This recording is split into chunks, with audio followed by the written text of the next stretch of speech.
If we are one, what will it take for the spiritual awakening that we are all seeking to finally take place on this planet, to finally outpicture into the now? We spoke in our last episode about the power of forgiveness and how various religions and spiritual paths interpret this practice in slightly different ways. We spoke of how to practice forgiveness while still fighting and advocating for social change and an end to tyranny and intolerance in this world. Finally, we shared an important understanding of forgiveness from the perspective of a spiritual being awakening to one's true identity, that this is all a dream, and the realization of this and our connection to all that is allows us to rise above the game and understand how it has served us in our spiritual growth. But as we continue on with our journey into self-discovery and enlightenment during this increasingly volatile transitional period, how do we individually and collectively do our part to create the change we are all seeking? If we are one, what do we need to do as spiritual beings with the power to create our own reality by virtue of our thoughts, feelings, intentions, and assumptions? What is our role, both individually and collectively, in making this change into a oneness consciousness with Source a tangible reality now and evermore? Hi, I'm Darrell T. Johnson, a musician, a teacher, and a QHHT hypnosis practitioner. I'd like to welcome you to the special edition, episode 7 of If We Are One.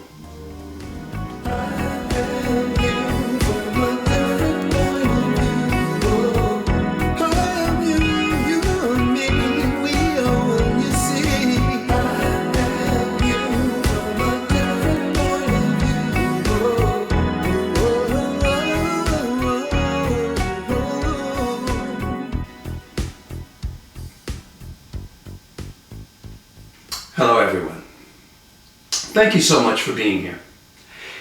In this episode, I want to deviate from the script just a little bit and talk to you more from a here and now WTF frame of reference about the escalating madness and the normalization of tyranny and authoritarian ideology, as well as forced influence taking place around our world right now.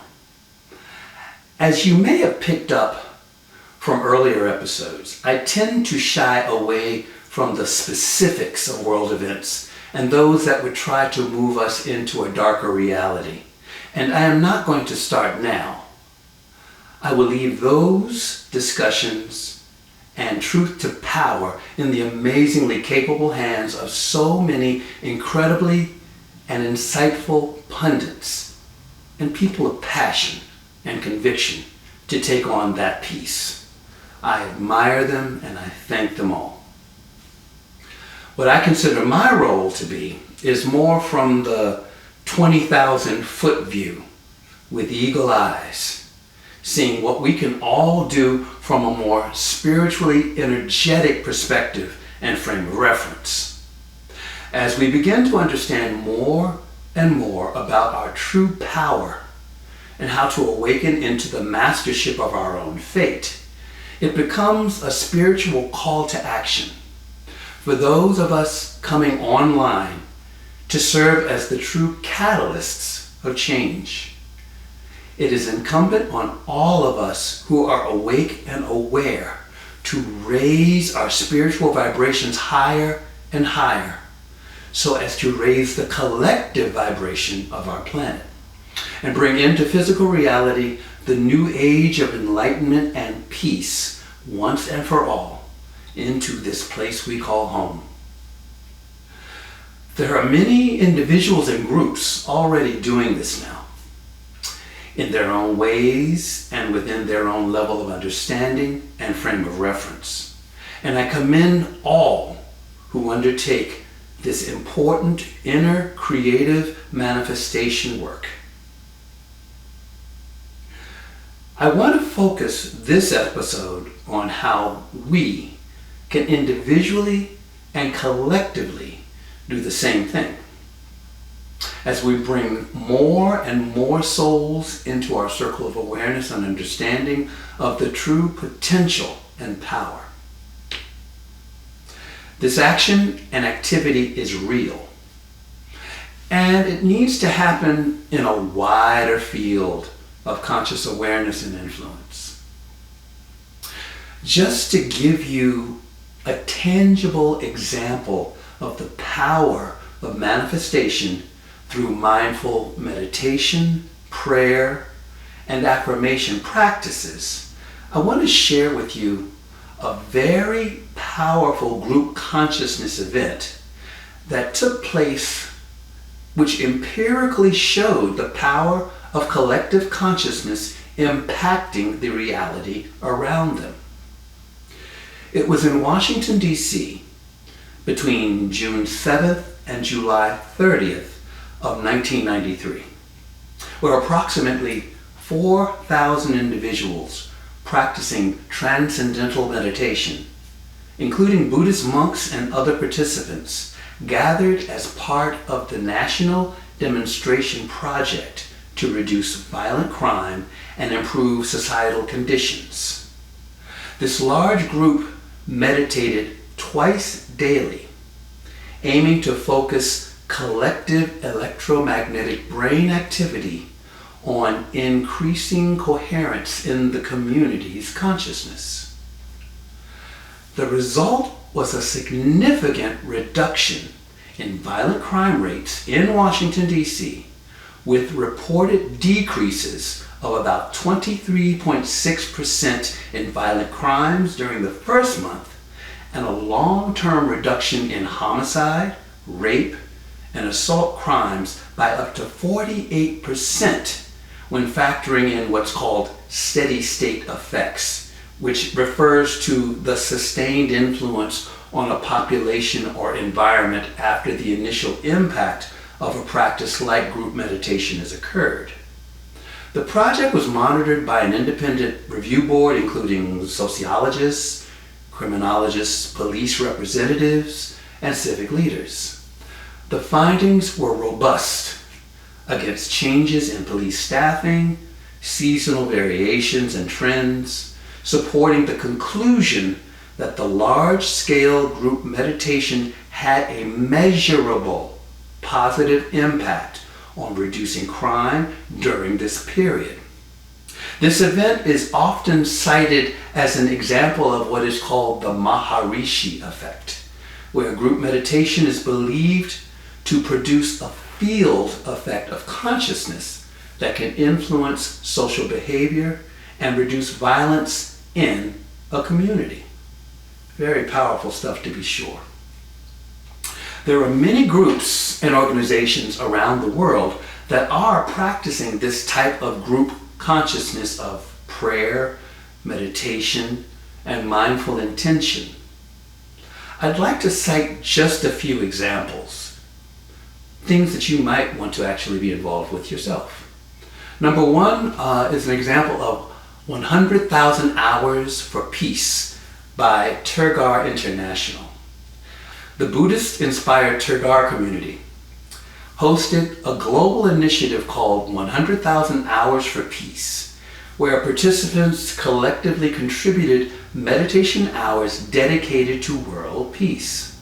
The goal was to reach 100,000 combined hours of focused compassion and mindfulness practice. This event included live sessions and was self-guided throughout the week, emphasizing personal transformation as a pathway to global harmony. The second one that I want to talk about is called Breathwork Meditation for Global Peace. This was an online global event launched in September 2025 and is continuing weekly through December 2026. This online event series brings participants together every Sunday for guided breathwork and meditation sessions aimed at radiating peace worldwide.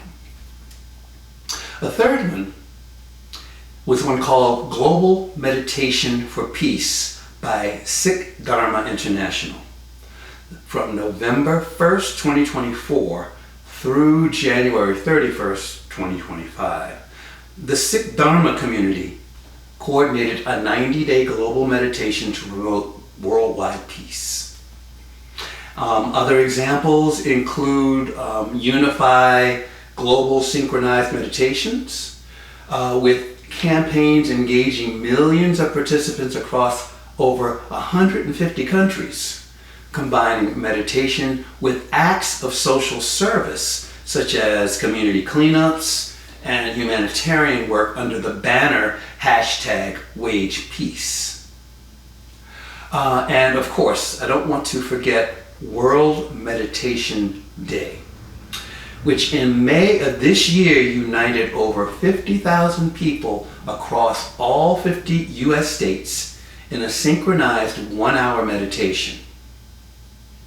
So, as you can gather from these examples, this coordinated effort is happening all across the world. But we shouldn't need a specific coordinated day of practice to do such important creative mindful work.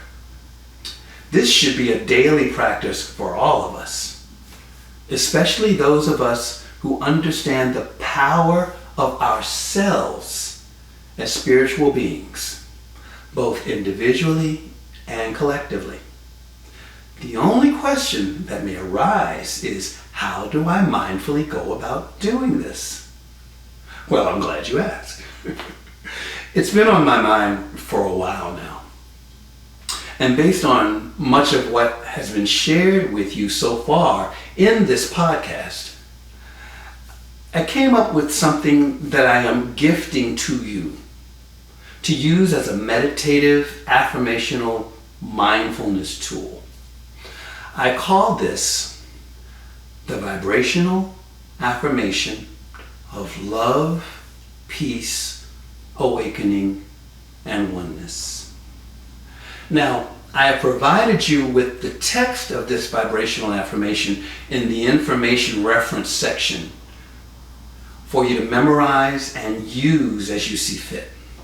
You may recognize certain aspects of it from earlier episodes where I shared insights into such things as the law of attraction, the law of assumption, and the I am consciousness.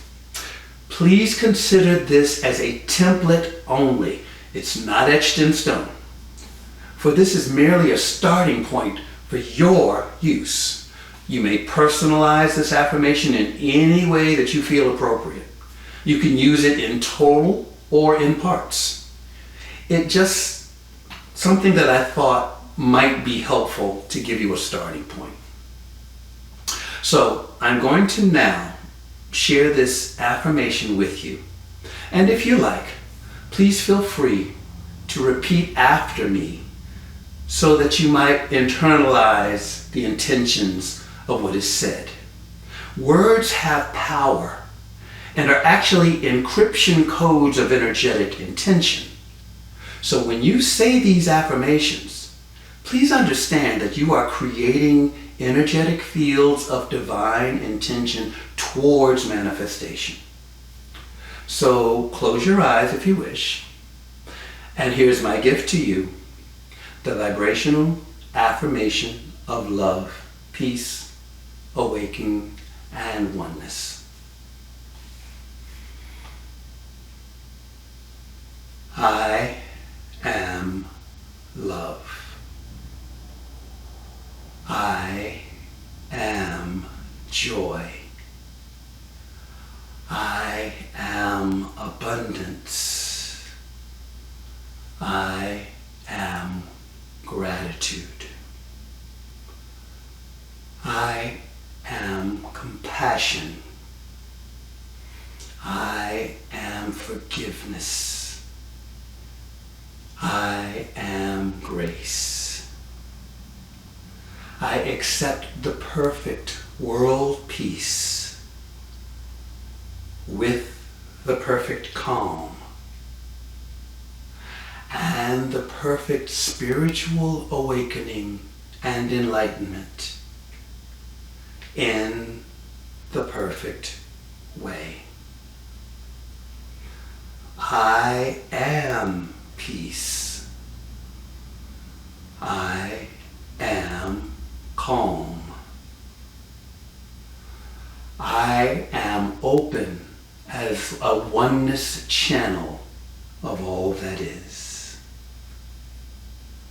I am fearless. I am focused. It is here and now. I am that I am. And so it is.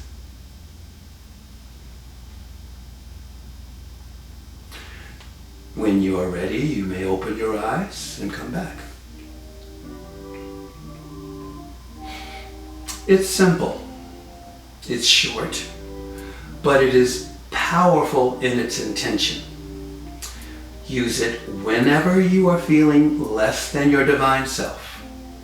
Say it internally or out loud. Repeat it as often as you need to. Memorize it, or your own personal version of it. Feel the power of the words as they are spoken. Let your emotions flow through their intentions. Remember that you are the I am. That's all I have for now. We'll be talking more about these and other subjects in future episodes. And if you would like to share with me any personal changes you chose to make in this vibrational affirmation, I would love to hear it. Also, if there's anything that you would like me to discuss or any questions that you may have about things that we have shared, please feel free to mention it by leaving a question or a comment in the comment section.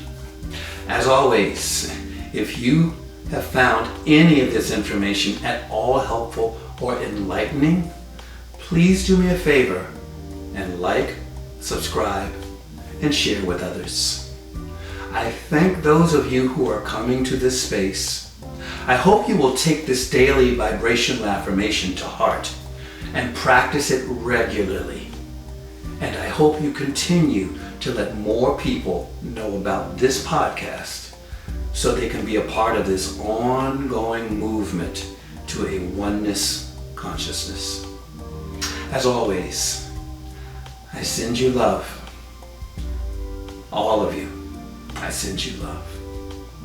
And if we are one, let us all live in peace, love, and joy.